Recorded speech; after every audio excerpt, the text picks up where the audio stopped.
ഈ സൈക്കിൾ ചെയിനാണ് എന്റെ ആഭരണവും ആയുധവുമെല്ലാം. കൂലിക്ക് ആളെ തല്ലുക, മീറ്റിംഗ് നടക്കുന്നിടത്ത് ബഹളമുണ്ടാക്കുക, സോഡ ബോട്ടിൽ പൊട്ടിക്കുക. എന്തൊരു വൃത്തികെട്ട ജീവിതമാണ് എന്റേത്. ജീവിക്കാൻ വേറെ ഒരു മാർഗവും കണ്ടില്ലേ? ഏത് ദുഷ്ടനാ തന്നെ ഇതൊക്കെ പഠിപ്പിച്ചു വിട്ടത്? രാഷ്ട്രീയം. മാലവിക്കറിയാമോ, ഇവിടുത്തെ ചില പ്രമുഖന്മാർക്ക് എന്നെ പോലുള്ള തെമ്മാടികളെ അത്യാവശ്യമാണ്. കേവലം വയറ്റിപ്പഴുപ്പിന് വേണ്ടി മനുഷ്യന്റെ ജീവനോടാണോ കളിക്കുന്നത്? അടികൊണ്ട് അവർ പിടയുമ്പോൾ തന്റെ മനസ്സിൽ സാധാരണ തോന്നാറില്ലേ? ഇത്രയും കാലം എന്റെ മനസ്സ് മരവിച്ചു കിടക്കുകയായിരുന്നു. പക്ഷേ ഇന്ന് ഞാൻ കാരണം ഒരാൾ മരിച്ചു. എന്താ? ആരെങ്കിലും കൊന്നോ? ഒരു ഫാക്ടറിയിൽ മുതലാളിയും തൊഴിലാളികളും തമ്മിലുള്ള സമരം കുറെ കാലമായി നടന്നുകൊണ്ടിരിക്കുകയായിരുന്നു. യൂണിയൻ നേതാവ് കേശവൻ ഒരു ദിവസം സൈക്കിളിൽ വന്നുകൊണ്ടിരുന്നപ്പോൾ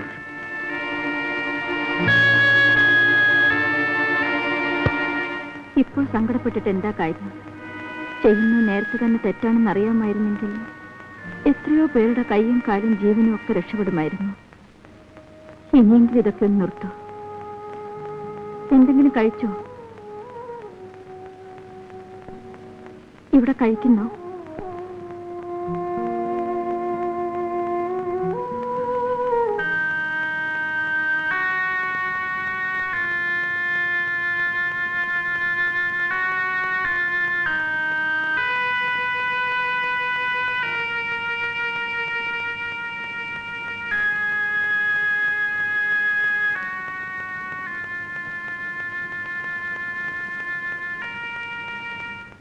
എന്താ ഒന്നും കഴിക്കാത്തത്?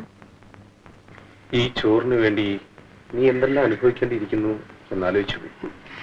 ഇതെല്ലാം ഇപ്പോൾ ആലോചിക്കേണ്ട വല്ല കാര്യമുണ്ടോ? കഴിക്കൂ. അമ്മീശ കണ്ടില്ലേ? 1 കിലോ ചോറും വേണ്ട, ഒരു കുന്തം വേണം. ഇല്ല, 1/2 കിലോ.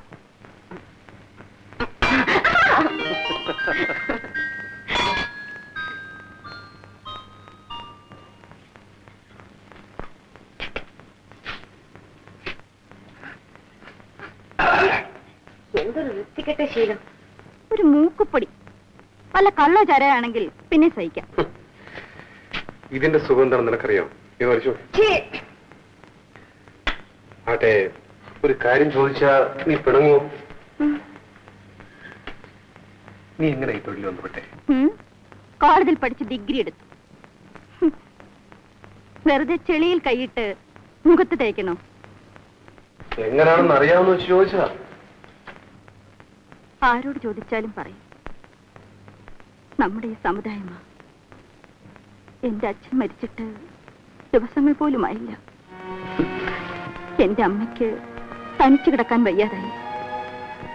ഒരു ദിവസം എന്നെ തനിച്ചാക്കിയിട്ട് അവരുടെ ഒരു കാമ്പന്റെ കൂടെ ഇറങ്ങിപ്പോയി. 16 വയസ്സേ അന്നെനിക്കുണ്ടായിരുന്നു. പക്ഷേ എന്നിൽ കണ്ട സ്ത്രീരൂപം പലരെയും ആകർഷിച്ചു തുടങ്ങി. അയ്യോ, എത്ര സഹതാപികളായിരുന്നെന്നോ എനിക്കെന്നുണ്ടായിരുന്നത്. പുതിയ പുതിയ അച്ഛന്മാര്, അമ്മാവന്മാര്, ചേട്ടന്മാര്. ഇന്നിതാ 6 കൊല്ലമായി സർവീസ് തുടങ്ങിയിട്ട്. 22 വയസ്സായി എനിക്ക്. ഉള്ളു തുറന്ന് സംസാരിച്ചോണ്ടാ ഉള്ള വയസ്സ് പറഞ്ഞത്. മറ്റുള്ളവരോട് പറയുന്നത് 18 10 രൂപയുടെ കൂടുതൽ കിട്ടുമല്ലോ. നീ എപ്പോഴെങ്കിലും ജയിലിൽ പോയിട്ടുണ്ടോ? ഒരു പ്രാവശ്യം. എത്ര കാലം മാപ്പ് കിടന്നു? 3 മാസം. പ്രതിക്കൂട്ടിൽ തലയും കുനിച്ച് നിന്നിരിക്കണം. ഞാനെന്തിനു തല കുനിക്കുന്നു? പിന്നെ തല കുനിച്ചത് ജഡ്ജിയായിരുന്നു. അതെന്താ? കുറ്റബോധം അങ്ങേർക്കുണ്ടേ. വയറ്റിപ്പഴുപ്പിന് വേണ്ടി തൊഴിൽ ചെയ്തവളെ ശിക്ഷിക്കേണ്ടി വന്നല്ലോ എന്നോർത്ത് തന്നെ.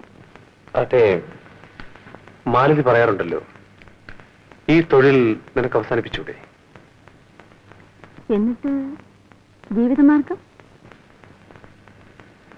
ഞാനുണ്ട്.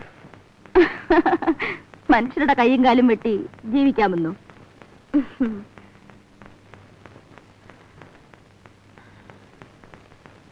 എപ്പോൾ പോലീസ് ഇവിടെ ചകത്താക്കുമോ ആവോ? എന്നിട്ട് ഞാനും കൂട്ടിന്.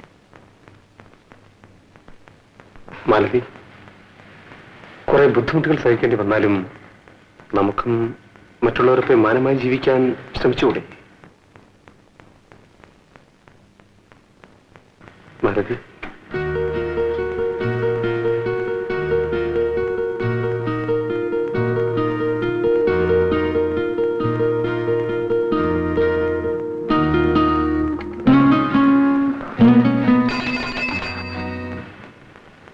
മാലതി,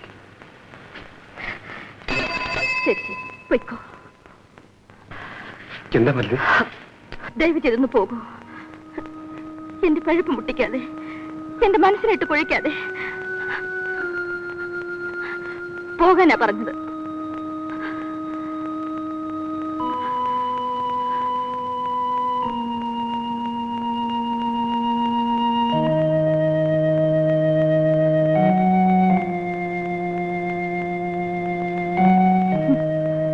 എന്റെ ഡ്യൂട്ടി സമയം.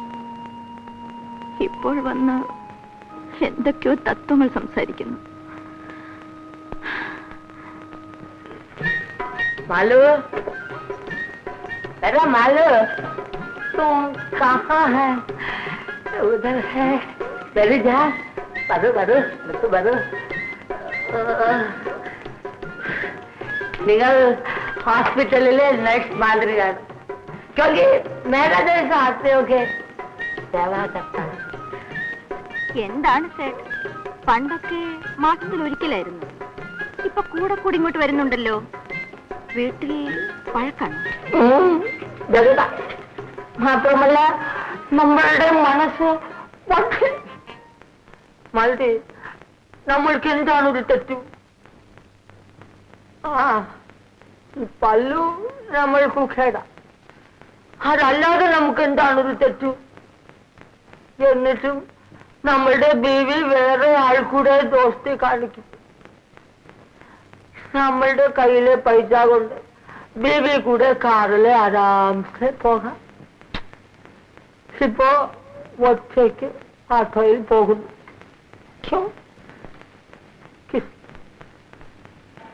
നമ്മളുടെ മനസ്സു പൊട്ടിപ്പോയി. പേരും ആട്ടോ അമൃതലാലും ആയി.